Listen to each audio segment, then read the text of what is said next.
In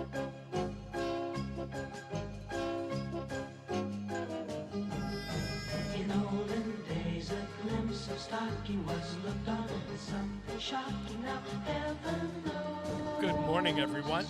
Welcome to On the Mark here on 89.5 FM WSKB and Westfield Community Programming Channel 15. I'm your host, Mark Auerbach. Peter Coles is our chief engineer today, and we're spending an entire hour talking about coffee, where it comes from, how it gets to your coffee cup, and why we like it so much. Our first guest on this hour is Dean Cycon, who is the owner and founder of Dean's Beans in Orange, Massachusetts. And although there are many coffee roaster companies around, Dean's Beans has distinguished itself because over the years, not only has it delivered a consistent product, but they are so much involved in the community. Back when I was working for WFCR, which is now New England Public Media, we would have these on-air fund drives every 3 or 4 months, and Dean would bring down coffee for the volunteers who came in to answer the phones. And even though the coffee makers at the station were not the best and the most up-to-date, the coffee was fantastic. And later on, I found out that Dean was donating coffee and time and energy to other nonprofits locally and around the place, which in my mind put Dean's Beans one step ahead of the major coffee chains. So Dean, it's always great to get a chance to chat with you. And I admit that I had home brewed today that wasn't from a chain. Well, hi, Mark. It's great to be on, and it's always good to hear that our work left a good taste in your mouth. Yeah, I was going to use that, but I didn't. I was going to save that for later. I'll have to come up with something else. First of all, how did you get involved in and decide that you wanted to roast coffee beans? Well, I was my background is as a indigenous rights and environmental attorney in the late 70s and all through the 80s, and to make a long story short, I was asked to create the first nonprofit development organization in the coffee world, and I did, called Coffee Kids. And my role in Coffee Kids, for no pay, was just to go into coffee villages around the world and help them suss out their development priorities and then come back and create programs that would address it. Then the other people at Coffee Kids would raise money from the coffee industry to fund those projects. Great charity. It was the first in coffee. Now there are many, but at the time, 1988, when we started, it was a unique concept. And I remember so well the coffee company's responses were, "Why would we have to give money to you? We already pay for the coffee." You know, there was no sense of community, no sense of any obligation to the farmers outside of just giving them hardly any money for their coffee. So that changed, and then fair trade came along, and I was a pioneer in that. And then in 1993, I decided that, it was unfortunate because all this charity was doing was giving these companies an excuse not to pay real money to the farmers, but to give us a little money and then not have to change their business programs. And it was their business programs, their business behavior that was keeping the farmers in underdevelopment and poverty. So I thought, how could this be done differently? So that's the genesis of Dean's Beans.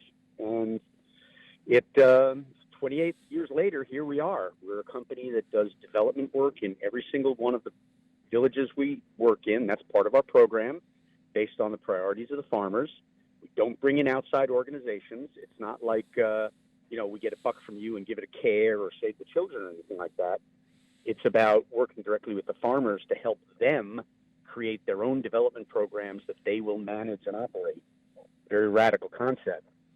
Well, here in the United States, as you noted, we give a lot of money to different nonprofits. But this year, I've been really bothered by the amount of child hunger that's exploded since COVID.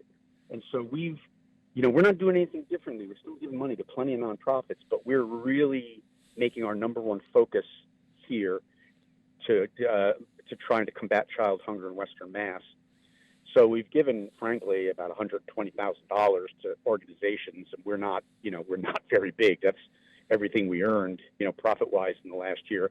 But more than that, we're making a deep dive into the causes of child hunger and what we can do about it, and trying to create alliances and really making a long-term commitment to that issue. So there we are. Dean's Beans was never meant to be a money-making operation. It was always meant to be a social enterprise. It was the first social enterprise in coffee. And that's what we do. And I'm really thrilled about it. It's given me a lot of meaning. I don't have to go to work and take some money and give it to an organization afterwards.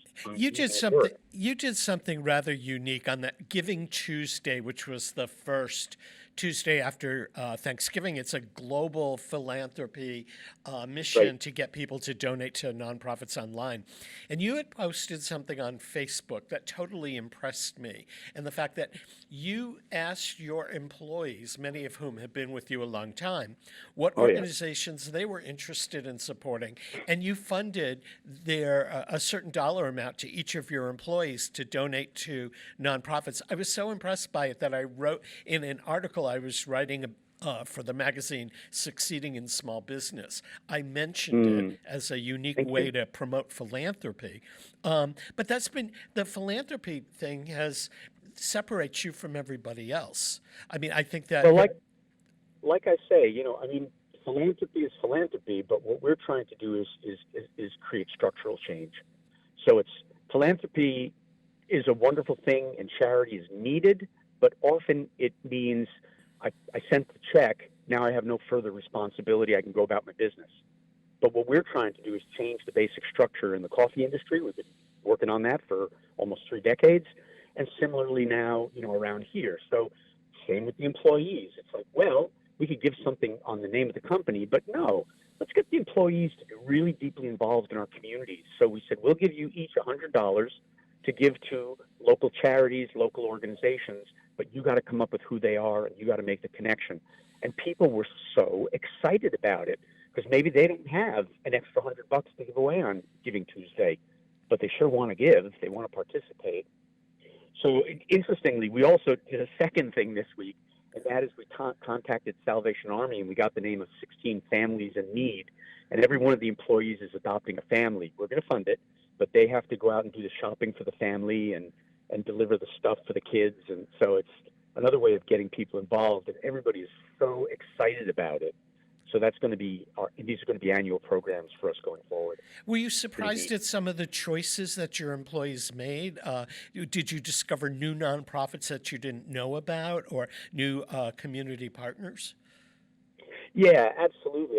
To be frank, I was like, okay, who are these people going to pick? If they're not used to doing this, who are they going to pick?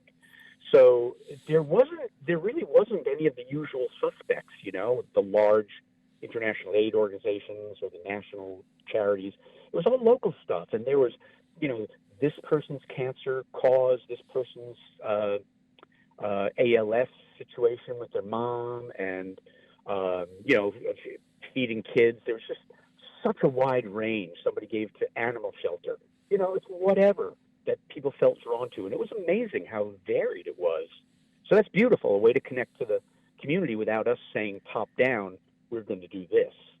So in terms of numbers at Dean's Beans, how much coffee do you roast and distribute throughout the course of a year? 650,000 pounds this year. That's a lot. That's a lot of coffee. Yeah, I was thinking. Out the door in 1 pound bags. And people can, of course, buy it in some stores, but you can also purchase everything online. Yeah, that's the easiest way, and frankly, online it's so much cheaper than buying it in the store. It's just the way we price it, and we get yelled at by stores all the time. We can't compete with your online sale. Cut your price. Don't blame me. Cut your price. Yeah. But it gives people the option. Also, they can pick it up at Dean's Beans. They can buy it online and go pick it up at Dean's Beans. Save the shipping, get a nice day out. Yeah, that makes good sense. Where do you get your coffee from? You talked about farmers earlier. Mm-hmm. Where is the bulk of the coffee being produced, and how do you find the producers? Yeah, we work in 10 countries right now. We work directly with each farm cooperative. We go out and find cooperatives that are out there, or we help people form them. And we've been working with some of the same co-ops for 20 years. So it isn't like, in the direct trade model where people say, well, we pay more money for coffee. Yeah, but you only buy once. Then you go someplace else the next year. That doesn't really help the farmer, because they need long-term agreements, long-term understanding. So we've committed to buying from the same farmers and helping them make their crops better, technically, socially, ecologically. As I say, for over 20 years in most cases, Asia, Africa, Latin America, countries like Timor, Papua New Guinea, countries you really can't find elsewhere on the shelves, Sumatra, largest island in Indonesia, Ethiopia, of course, in Africa. We were the first to bring fair trade organic coffee from Ethiopia in 2003. We're still dealing with the same farmers. And in Latin America, it's all the majors, Peru, Colombia, Mexico, Guatemala, Nicaragua, Honduras. And they're all great farming cooperatives, wonderful people with cool families. We visit all the time. We keep in touch by Skype and email. I just sent like $8,000 to $10,000 to 5 different co-ops last week by wire transfer because they said this is what we need to combat COVID down here with food and PPE. They made proposals and we funded them. So we're committed. We're not just buying coffee and then if their crop fails, it's like, see you later. We'll go elsewhere. We really stick with the farmers. That's our commitment. And it's very different from the market. How did you find them? I mean, where are the best places that coffee grows? I mean, you don't hear of coffee being grown in the United States, but I don't know why that is. Well, it's climate. Coffee only grows in a band north and south of the equator by 30 degrees. Tropic of Cancer to the north, Tropic of Capricorn to the south. But now with climate change, that band is widening, and for the first time, coffee is being grown in Southern California on a small scale, but it's actually growing outside. So that's a clear indication that climate change is happening.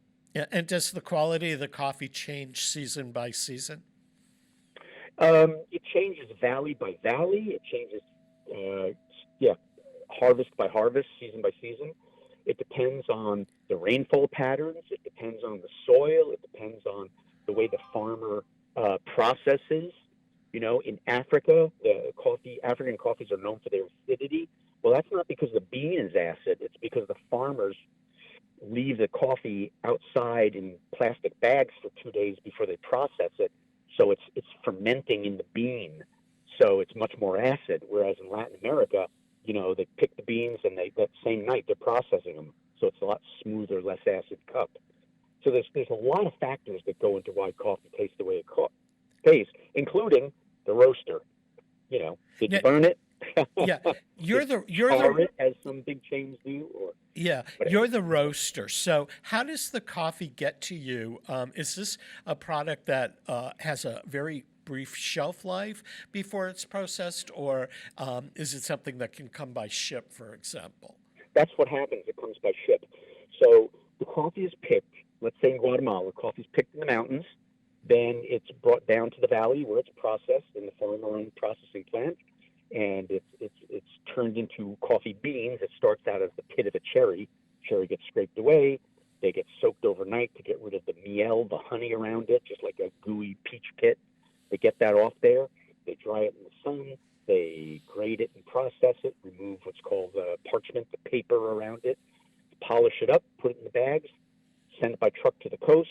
It goes in a container. Ship comes up, gets off in the port of New York or California, and then by truck it comes to Dean's Beans. That process takes about a month after processing at the farm, and then we have it, and we process and sell that entire container within 3 months. So it has a shelf life then before it's actually roasted. Well, the green beans are good for basically 6 to 8 months before they start to sort of fade. They don't go bad. The taste fades. Yeah. So when people buy coffee from you, they would be buying it bagged in a whole ground and then take it home to grind it. What kind of shelf life shelf life does it have after they purchase it? When you purchase coffee, if you turn around and put it right in an airtight container, whether it's a ball jar or one of these new vacuum containers you could buy, you can really get almost 2 weeks out of it. Okay. I mean, you can get longer if you don't mind flat coffee, but 2 weeks. 2 weeks is okay as long as it's in an airtight container. Even freezing isn't bad. People, freezing has a bad name, but the way to deal with freezing, if you want to buy 5 pounds, for example, and save money, is you take the 5 pounds home, break it up into 5 1-pound freezer bags, take one of them out at a time and use it till it's gone. Then take the next one out. That way, the other 4, other 3, other 2 are going to stay fresh. It's a good way for people to save lots of money on coffee by buying bulk. And what's your best practice for brewing a cup of coffee? Well, everybody has different ways of doing it. There's the Chemex, the AeroPress, espresso. That is so personal. And frankly, like everything else, so much fake news and crazy mind games. But, people like what they like. Me, give me good old Mr. Coffee. I like a plain old drip brew machine. I find maybe it's a taste I grew up with, But people who like to extract more out of the coffee, they prefer, a French press or an AeroPress is a newer version of that. So it's interesting. You can try the different types and find out what you like. But basically, give me a good old-fashioned drip brew because, like I say, for 50 years or 40 years, that's what I've been drinking, and I prefer the taste. And I'm not an espresso guy. What do you find the right proportion of coffee to water being? Do you have a formula that for your personal taste?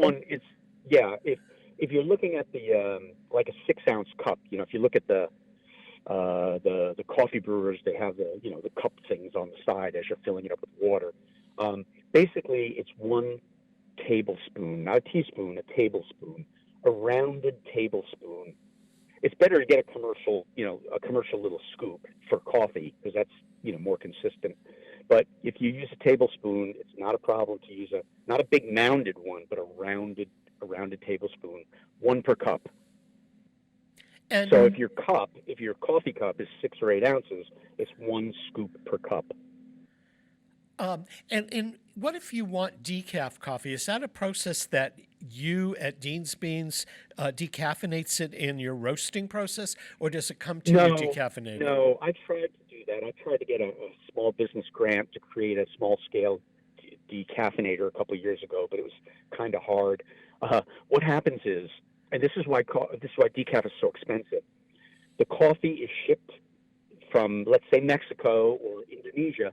It's shipped to British Columbia because that's where the Swiss Water decaf plant is, which is now owned by Kraft.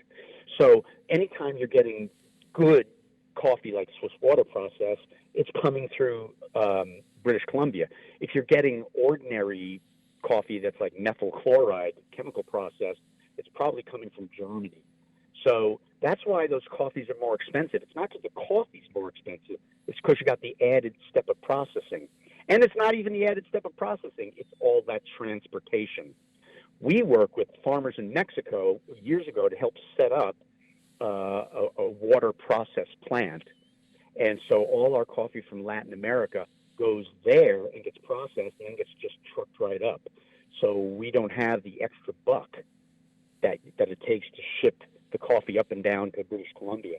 So that's why our decaf, we're very happy that our decaf is like $1 or $2 or $3 less than ordinary decaf in a store because we just don't pass along those high, transportation and processing costs.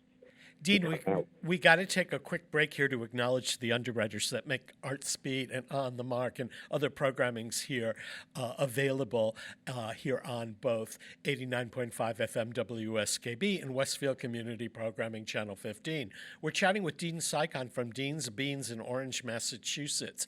And I believe the website is deansbeans.com because I've gone there multiple times. It's my required reading. We'll be right back. Peter Coles is our chief engineer. Don't go away. Bay State Dental. Comprehensive dentistry at 14 convenient locations in Springfield, Chicopee, Longmeadow, West Springfield, Belchertown, East Longmeadow, Ludlow, Northampton, Greenfield, and Wilbraham, as well as 29 Broad Street in Westfield. Bay State Dental makes it a priority to help you achieve and maintain the healthy smile you deserve.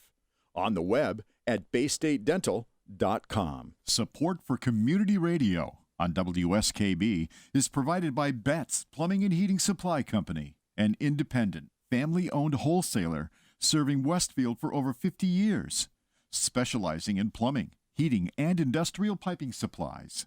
On the web at betsplumbing.com or at 14 Coleman Avenue in Westfield. I'm Mark Auerbach. Join me every Friday at 8 a.m. for Arts Beat, where you'll meet interesting actors, directors, designers, and musicians here in Western New England. Community Radio. 89.5 WSKB. Live from Studio 120 at Westfield Technical Academy, this is WCPC Channel 15 and 89.5 FM WSKB Westfield. Welcome back, everyone, to On the Mark. I'm Mark Auerbach. Peter Coles is our chief engineer today, and we're chatting with Dean Cycon from Dean's Beans in Orange, Massachusetts, a well-known area coffee roaster and small business who is primarily known beyond quality product for doing a lot of community service and supporting nonprofits globally as well as locally. Dean, there's been talk, or I've read, whether it's real news or fake news, that people are drinking so much coffee that the crops can't keep up with the demand. Is that true? No, that's not true at all. Every year it's different, because it's really about the weather. So the reason they feared a shortage, the industry feared a shortage in the last couple of years, was because of climate change. A terrible fungus in the soil called rust, La Roya in Spanish. La Roya bloomed and destroyed about 30% of the crop throughout Latin America. So that just means it was harder to get Colombian coffee, for example, or Peruvian coffee, but there was plenty of other coffee. And so the quantities of coffee out there are still like in rough parity with demand. And on top of that, China has started to grow coffee. It never grew coffee before, really. And now China has opened up to growing coffee. So there's going to be a massive deluge of Chinese coffee on the market in the next couple of years. So no shortage of coffee. Yeah. Is there such a thing as organic coffee grown organically, or is it all grown organically, basically? No, not at all. Coffee is the second most heavily pesticided crop in the world after cotton. The top 10 pesticides used on coffee are either banned or the most restricted for use in the United States. So DDT, parathion, malathion, dieldrin, endrin, those kind of chemicals are used on coffee. No, it's not. Organic coffee is organic. There's two things: organic by design, organic by neglect. Organic by neglect means basically the farmer is too poor to put some chemicals on it. That doesn't make it organic. So organic is a 3-year process that the farmers engage in. Soils get tested. They learn techniques for water conservation, soil conservation, mulching, and composting. So certified organic coffee is the only organic coffee out there. I know a lot of people say, well, ours is organic because they never use pesticides. That's not the issue. And you don't know. I've seen a lot of DDT for sale in agricultural stores throughout the developing world. Yeah, and I would assume with COVID, you've been unable to travel to some of your farms that you have around the world. Have these other these farm communities globally been impacted by COVID the way some of like the United States or Europe and more developed countries?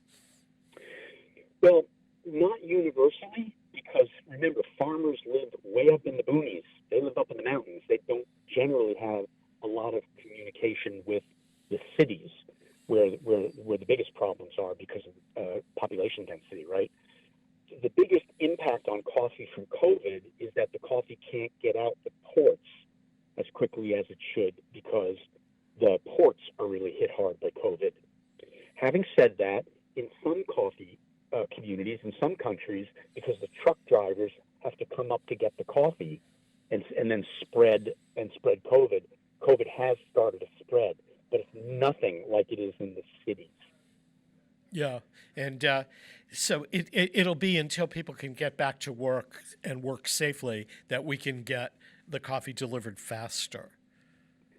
Well, that you can not be afraid that there's going to be an interruption, because there have been slowdowns. But as I said, there's plenty of coffee out there. The slowdowns mean that it might not be getting to you in time, and so that's incumbent upon the roaster importer like me to ensure that you get things well ahead of time. So our warehouse is packed with, a couple 100,000 pounds of beans in anticipation that, we weren't going to be able to get it as quickly as we thought. So maybe we better buy it ahead of time. You buy 2 containers instead of 1. Yeah. That sort of thing. When you're traveling around the globe, or your representatives, to find these farmers, is there a lot of competition? Are there a lot of other people going out to buy their coffee? And how do they let somebody like you know that they have a coffee crop that's about to harvest and is good quality? There are a number of ways to do it. One is the International Specialty Coffee Association annual convention, which takes place in a city in the U.S. every year, and there's a European version of that too. That's usually in April, and what happens is for 4 days, coffee farmers from all over the world, or the representatives, come up, roasters, importers, machine operators, they come and they all get together for a big trade show, and that's where you meet the farmers. For me, it's great because I get to meet over half the farmers that I deal with all year long in one place. So I don't have to travel to 10 countries, 12 countries a year, as much fun as that is. The second way is that through fair trade and through organics, there are networks of those farmers. So if you go on the Fair Trade Federation or the Fair Trade USA website, you can see all the different co-ops that are listed, and you can contact them. Or they contact you. I get calls all the time from farm groups saying, in Spanish with bad connections, saying, would you like to try our coffee? And sometimes we do, and if we like it, we'll go forward with it. But at this point, like I say, we haven't had to buy from new suppliers for years because we prefer long-term relationships. Now, you visited some of these farms all over the world. Is there any one or two that totally impressed you in terms of the view from the coffee trees, or the people in the community? Any that stand out in your mind? Oh, sure. I mean, every co-op I've worked with, that we're in 10 countries, and I've visited each of those co-ops many, many times. So, and oftentimes we bring some of the farmers here, which is lots of fun, and teach them how to roast their own coffee. But I think some of my favorites are Peru, because we started with a little co-op in Peru in 2003, Pangoa. It had 200 members, 200 little families up in the mountains. They had never sold a container internationally, and they were always getting ripped off. So we brought them into the international market, and now they sell all their coffee organic, fair trade.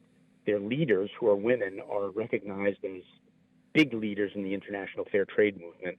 So we know that we've had a massive impact on that community. Plus, we've funded the Women's Fund there, and amazing reforestation program that's been going on now.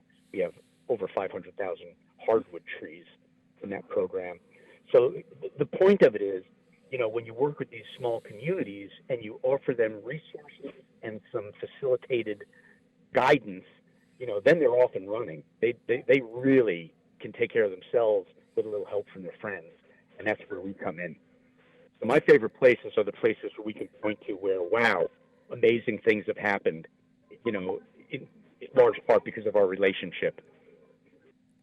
Since you get to travel, is there a coffee region that you've yet to go to yet that's on your wish list? Not really. I've kind of been everywhere. That's a funny question. I never think of it like that. No, I've been to every coffee region I want to go to. No, I shouldn't say that. There's one country I've not been to. I've been to over 80 countries, working and living in my history as an advocate and a coffee guy. The one country I've never been to, it's going to make you laugh, Costa Rica. Huh. Costa Rica is like, if you're living in New York, you don't go to the Empire State Building unless your friends come by, right? In the coffee industry, Costa Rica is like the Empire State Building. It's like it's known, it's there, it's one of the gold standards, and it's just not the first place you think of going, or at least I don't. Yeah, but boy, you've certainly done some great things with Dean's Beans, and I mean, I've had your coffees, and so many times. I had a high school class reunion a couple of years ago, and you had a truck that came over and provided coffee, kept me awake for 3 days. It was super. But your community service work is just so outstanding, and I want to thank you for joining me this morning. It's been a treat to chat with you. And folks, if you want to learn more about Dean's Beans, not only the coffees that they offer, but what the Dean's Beans does, go to their website at deansbeans.com. We're going to take a break now to acknowledge our underwriters. When we come back, we're going to talk with one of the people with an independent coffee store that's not part of a chain, located in downtown Westfield, and you'll learn about how coffee is served in restaurants and in coffee shops. So don't go away. We'll be right back.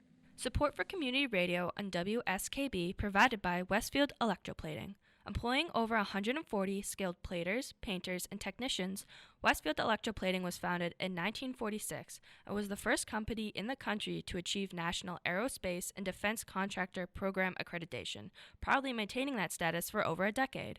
Westfield Electroplating provides over 50 quality finishes to meet your corrosion, cosmetic, or performance needs. On the web at www.westfieldplating.com or 413-568-3716. Westfield Electroplating, putting the finishing touches on technology. Support for the community programming of WSKB is provided by the Barnes and Noble College Bookstore in the Ely Campus Center, offering Westfield State t-shirts, sweatshirts, and gift merchandise, all of your academic needs, and offering textbook materials in new, used, ebook, and rental formats. Available at the bookstore on campus or online at westfieldstate.bncollege.com. Hi, this is Harry Rock, host of Rock on Westfield every fourth Wednesday at 8 a.m. Tune in for my view of this place I call home. Community Radio 89.5 WSKB. Live from Studio 120 at Westfield Technical Academy, this is WCPC Channel 15 and 89.5 FM, WSKB Westfield. Welcome back, everyone. I'm Mark Auerbach, and this is On the Mark, a weekly programming where we get to chat with interesting people doing a lot of different and unique things. Today, we're calling it The Coffee Show, and on our next segment, we're getting to talk with Ted Dobek, who runs Circuit Coffee in downtown Westfield. Now, I know a lot of us jump in our cars and we pick up our coffee at one of those chain places, and I admit that I am a Starbucks Longmeadow coffee person. But when I come to Westfield, the first place I like to go is Circuit Coffee. It's an independent coffee shop. It has a great array of coffees, and like many other independent coffee places around, it's competing against the big chains, but it offers something unique. So, Ted, welcome. Hey, Mark, how are you doing today? I'm doing great. What made you guys decide to start a coffee shop?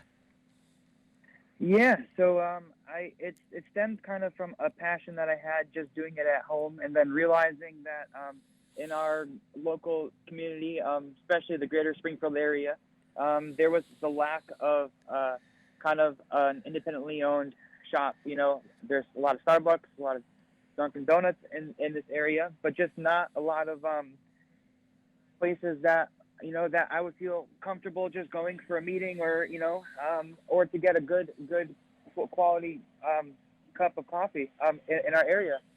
And I was tired of having to drive like a half hour north to the Northampton area or down south, you know, and I figured that our community is in desperate need of something. So I mean, coffee. That's kind of why, yeah. Coffee shops are kind of prevalent in places like Northampton or Amherst or college communities and stuff. But down around here, you guys are sort of like the only game in town. So you're in a unique position. How has the pandemic impacted your ability to produce coffee for the masses, so to speak? Yeah, so it definitely has taken its toll on us. But we always try to adapt and grow as things come our way. So it's forced us to be a little more creative, and we started doing online ordering, and then we have a side window, so that forced us to kind of move in that direction. Which before the pandemic, I was more so focused on the cafe experience and kind of wanted to stay away from doing order ahead things. But it kind of forced us to move in that direction. And now that we have, honestly has been a good move in that sort of thing. And then it just forced us. So we had closed our hours down till 2 o'clock versus we used to be up until 6. And we realized that we were, still doing, we were hitting numbers that we would get in almost a full day's worth of sales. So we realized that it kind of forced us to be a little more aware of how we can be more efficient, as a coffee shop. So I guess, in the positive light, it hasn't been all negative from the whole situation. Now, we're recording this in the middle of December. What restrictions are in place right now? I mean, people can walk in and get a coffee, or they can pre-order it or drive up. Can they sit and drink the coffee there? So as of right now, you walk in, you wear your mask, and then we'll bring your drink out to your table if you do want to stay in, and then if you do move and go to the bathroom or get up for any reason, we do ask that you wear a mask as you move around the shop.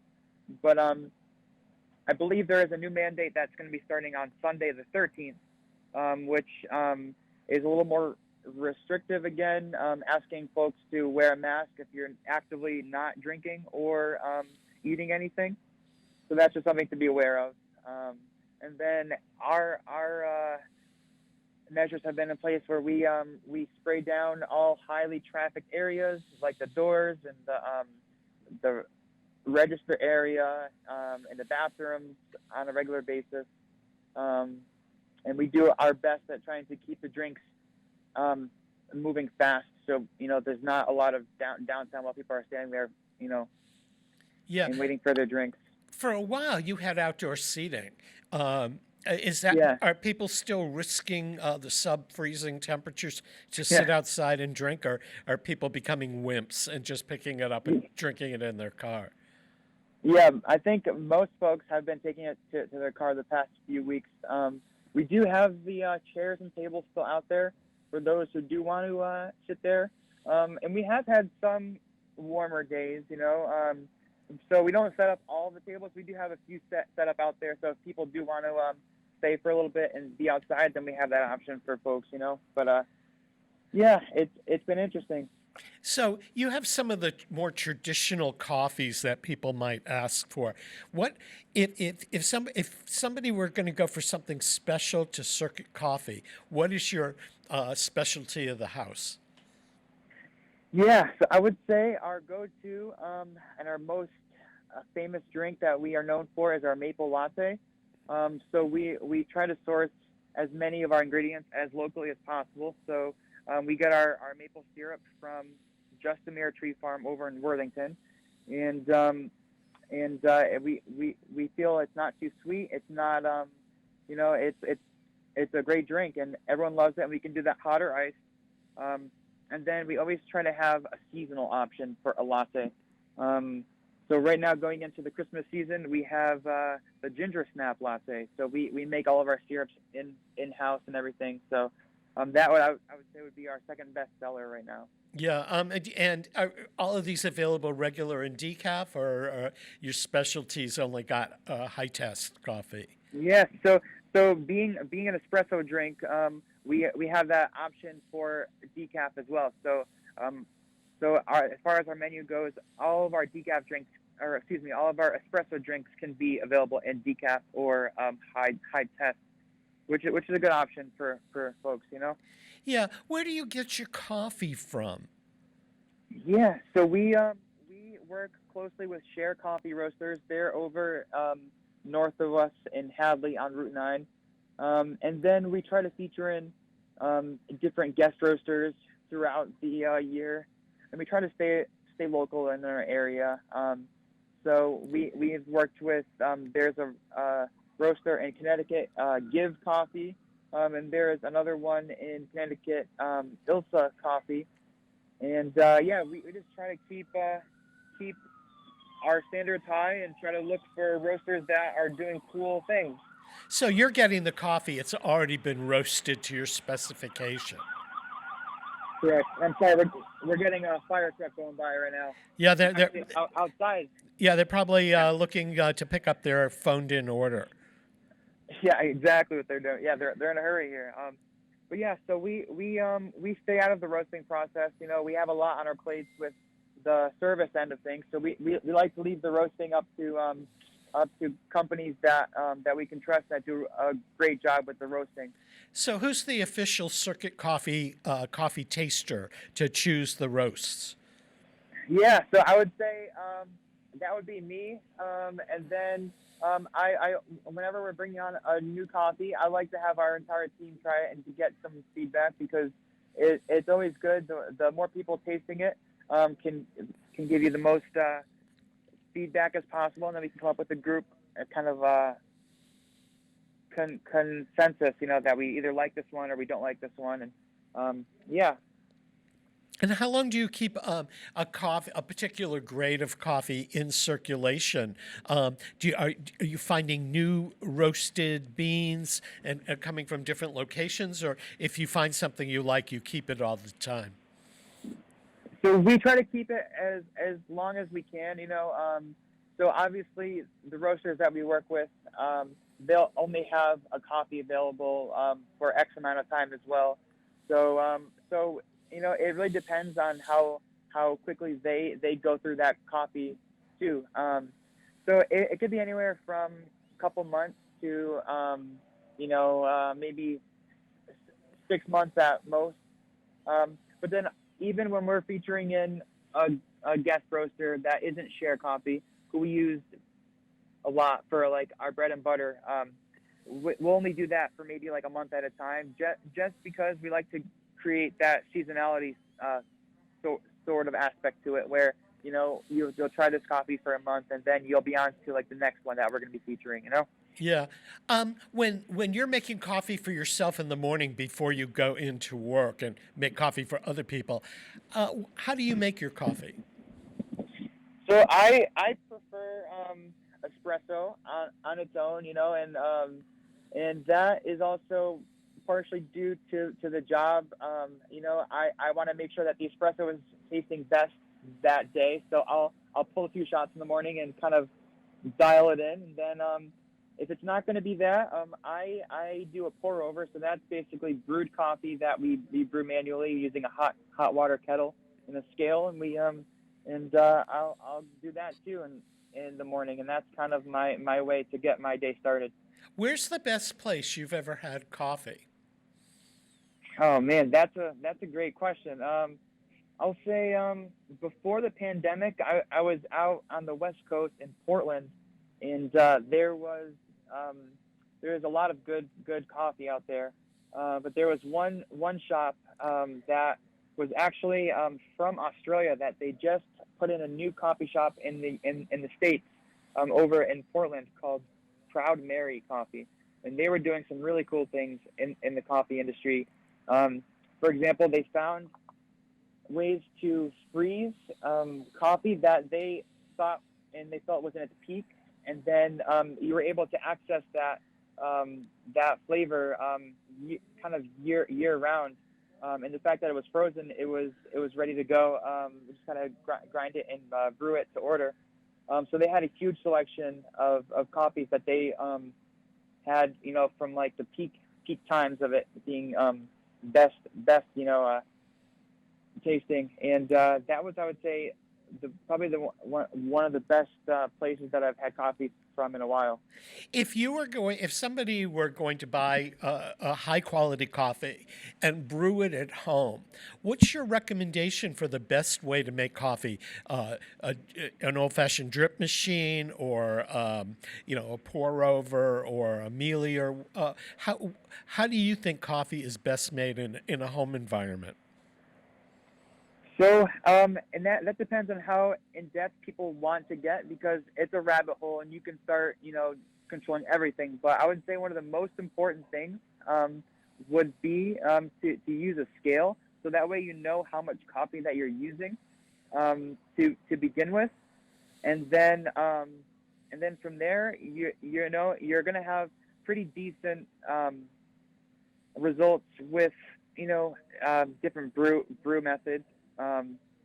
But if you use a scale, it's most accurate because like if you use a coffee scoop, that can vary depending on the coffee that you're using.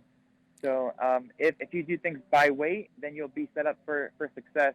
And then as far as a brewer goes, an old drip machine is good as long as you know that you're using the right amount of coffee. And if you have a scale, then you're one step in the right direction with that. Because oftentimes what happens is people say their coffee doesn't taste good, but they're not starting off with the right amount of coffee. And what about the water? Does the water make a difference? Water is huge. So I always recommend use filtered water when you can, because if you think about it, coffee is the beverage is about 98% water.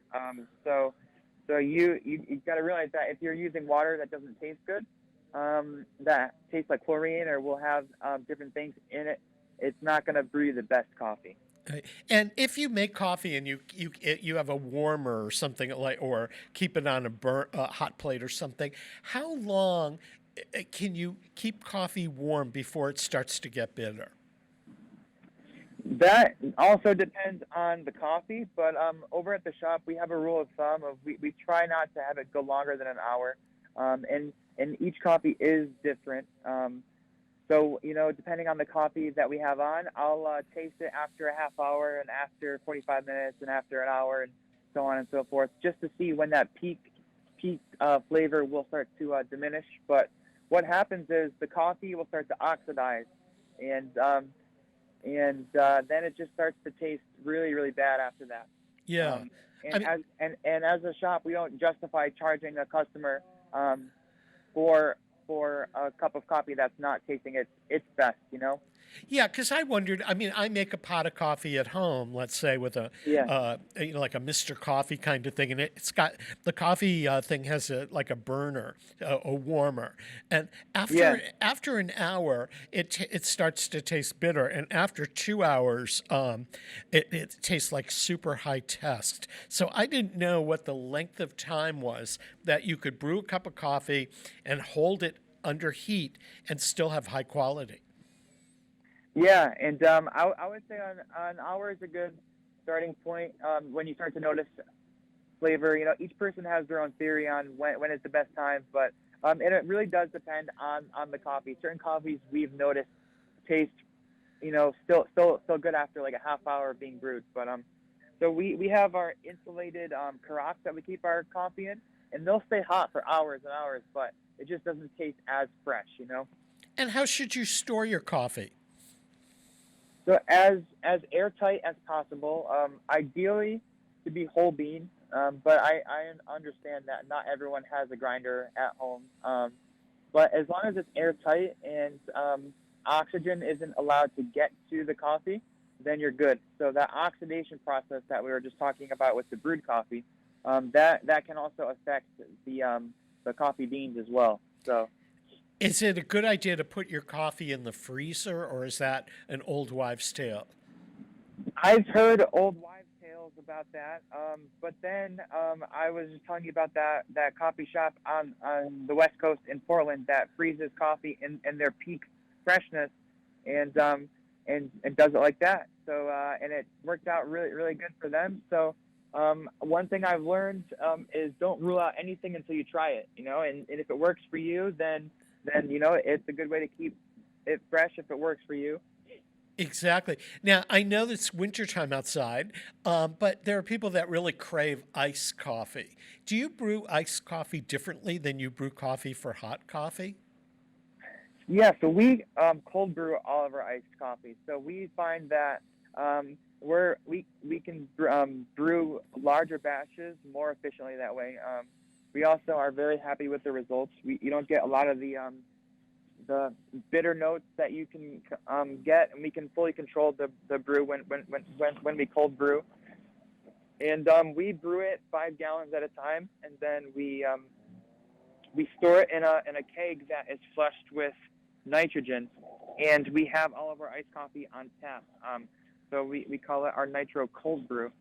And by being in the keg with the nitrogen, it flushes out any oxygen or even any other gases in there that can cause that coffee to oxidize and taste nasty. So it keeps it fresher longer. Huh. And how long can you keep an iced coffee, for example, in the fridge before it goes bad? Yeah. So again, like the hot or even like bean storage, you try to keep it as airtight as possible. So I would say you have about a week or so to keep it fresh as possible, and obviously things will start to diminish after that. Yeah, explain for people that don't understand exactly what it is, what a cold brew is versus making coffee in a machine. So yeah, cold brew doesn't use heat to extract to extract the coffee when you brew it. So you're replacing heat with time. And, different brew recipes are different, but we cold brew ours for 24 hours. So we call it cold brew because you're not using hot water. You're using cold or room temp water. So yeah, it's just an interesting way, and you extract different notes and flavors from the coffee when you do a cold brew versus a hot brew. And do you use the same percentage of water to coffee? So for our cold brew, we actually brew it a little stronger. So we make a concentrate out of it, and then we find that works best when we serve it over ice. So it's not going to dilute and be kind of a watered-down coffee. Exactly. Then, got that. Yeah.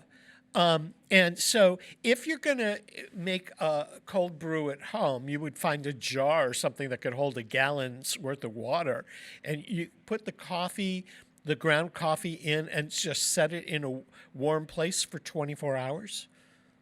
Yeah, you can use anything from a big mason jar to I've seen people use a French press to like a plastic container or a tub or whatever, but as long as you can put a lid on it to keep anything from getting in there, that does the job. And then as far as filtering it out, if you do use a French press, that can kind of work. Or even you can just pass it through a coffee filter, and it'll strain out a lot of the solids, and you'll have cold brew iced coffee. Sounds great. We're going to take a quick break, Ted, to acknowledge the underwriters that make programming like this possible on Westfield Community Programming Channel 15 and 89.5 FM WSKB. I'm Mark Auerbach. Peter Coles is our chief engineer. If you missed a part of this program today or any of the other On the Marks, you can find them on YouTube on WSKB Community Radio's YouTube page. Don't go away. We'll be right back. Underwriting for Community Radio on WSKB is brought to you in part by Rockies. Over 30 convenient locations throughout Massachusetts, Rhode Island, New Hampshire, Connecticut, and Florida. One of the nation's largest ACE dealers. Expertise and great product selection in paint, hardware, lawn and garden. That's Rockies. Rock solid service since 1926. On the web at Rockies.com. Support for the community programming of WSKB is provided by Comcast and Xfinity.com, offering Xfinity TV, Internet, home phone, and home security services. Information on all that Xfinity has to offer in the Westfield area is available online at Xfinity.com. Join us every Thursday morning from 6 until at least 7:30. Check out the Bobby G and Company Show right here on WSKB 89.5 Community Radio 89.5 WSKB. Live from Studio 120 at Westfield Technical Academy, this is WCPC Channel 15 and 89.5 FM WSKB Westfield. Welcome back, everyone, to On the Mark. I'm Mark Auerbach. Peter Coles is our chief engineer. We're chatting online with Ted Dobek from Circuit Coffee in the heart of downtown Westfield. Ted, where can people find out about your coffee offerings? You guys have a website, right? Yeah, we have our website, and it has our menu /order online right at the top right. You'll see a little button there. Yeah, we usually you can check that out, or you can order online, or just see the offerings and order in person if you want. Okay, and what is the website address? Yeah, it is circuitcoffee.co. .co. So no com. Yep, .co. That's fabulous. And you also serve food, or we should say snacks that are coffee relatable in addition. So somebody could pick up a Danish or something like that. What are some of the things you offer? Yeah, so my brother actually does all the baking in-house, and we make everything from scratch here. So our biggest seller in the pastry department would be our cinnamon buns. They usually sell out first thing in the morning. So those are really good. And then he'll often do a seasonal variation of the cinnamon bun. So we have a gingerbread bun, and then he'll have a muffin on. So we try to be as seasonal as possible too. So right now we have cranberry apple muffins, and then he has a scone, which will change with the week or with the season. And we do have our scones. And then banana bread and different breads that are vegan, so they don't have any dairy or animal products in there, and they're very tasty. Let me ask another question, because you mentioned vegan. If people want a latte or a coffee and they like it with cream, but they're vegan, you offer a bunch of nut-based creamers. Which one, in your estimation, tastes the best?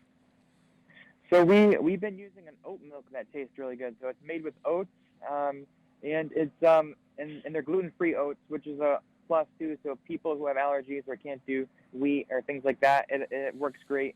And it's nut-free as well. So and it steams great, like you would be steaming whole milk. It tastes really good too. So. Does it foam up and steam like regular milk does? Yeah, there honestly is no way to tell. I mean, it has a slightly different taste than milk, but it steams great. You know, it's designed to be used with coffee for the coffee industry. So. Okay. Do you work in tandem with other independent coffee sellers? Is there a network so that you can learn what other people are doing and help jointly problem solve? Or as an independent, are you truly independent in all ways? So I try to stay in touch with as many people in the coffee industry, especially in our local area, that I can. So a little bit of backstory here. I used to work at a coffee shop in Connecticut, in West Hartford, and from there, a few of the coworkers and we all kind of went our own ways, but a lot of them started their own places. So I've been in touch with a lot of my friends and now colleagues, and so we're always talking about whether it's new equipment or how they've been dealing with the coronavirus in their shops and products that been using and whatnot. So try to be open to people in your community that are going through the same things as you. Yeah, we got to say that you're actually all the little bells and whistles we're hearing are the drive-through orders at Circuit Coffee this morning. Exactly. Yeah. How did you choose Westfield? Did you know anything about Westfield? Were you from Westfield? What made you decide to come right in the heart of downtown? So when I was in, I actually went to Westfield State. So when I was a student, I realized that there was no place in Westfield that was a place that was like a coffee shop that I was looking to go to, and I saw that the city just invested in the downtown not too long ago, and I felt like it would be a great opportunity and a great area to have a place that I could call home. So are you living in Westfield too, or so you can run to the shop whenever they need you? Yeah, exactly. Yeah, my wife and I now live in Westfield, and we have a 2-year-old son, so it's been a fun thing. But yeah, we really love the Westfield community and being right here. It's honestly a great place to be. Great. Ted, we really enjoyed chatting with you today. And I've got to say that when I was writing for the Westfield News and they were down the street, I would come in every so often for a maple latte, and I need to do that soon. But thanks for joining us. We've been talking with Ted Dobek from Circuit Coffee in downtown Westfield, circuitcoffee.co. Go to their website, look at their offerings. And this comes to an end of another program on the Mark here on Westfield Community Programming Channel 15 and 89.5 FM WSKB. Peter Coles has been our chief engineer today. I'm Mark Auerbach. We'll see you next time.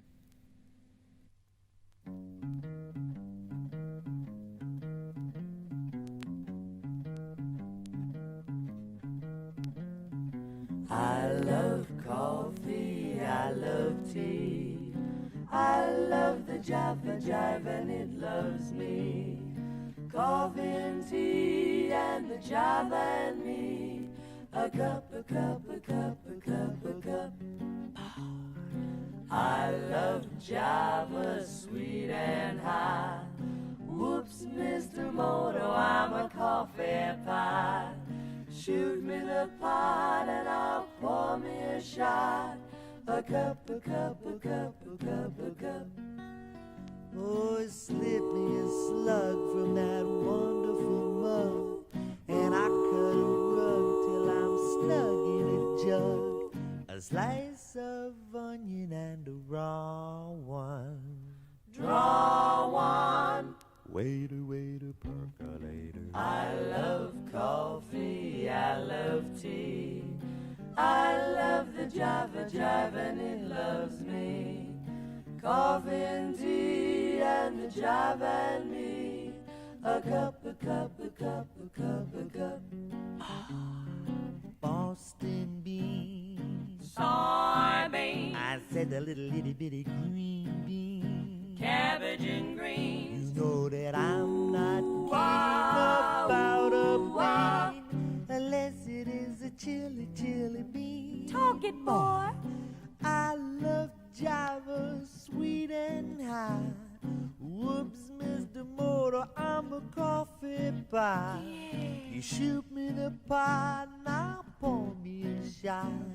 A cup, a cup, a cup of that and butter. Ooh, slip me a slug from that wonderful mug, and I'll cut a rug that's snug in a jug. Drive your nickel in my pot, Joe. Taking it slow, waiter, waiter.